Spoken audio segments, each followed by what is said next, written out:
Does it mean when we confess that Jesus has a reasonable soul?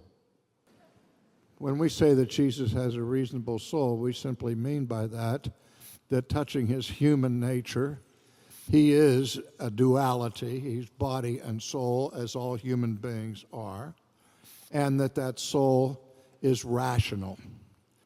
And when we talk about, in that sense, the term soul is virtually interchangeable with the word mind. God himself is a rational being, and God has planted within the soul or mind of every creature that he has made the capacity for reasonable discourse and thinking, and that rationality is a communicable attribute of God, that in his creatures we also have the capacity for reasonable thinking. Don't you think also it's also trying to say that he was not a human shell with only a divine mind? He had a human mind. He had a human mind. Right, with all the limitations of human thinking. Right.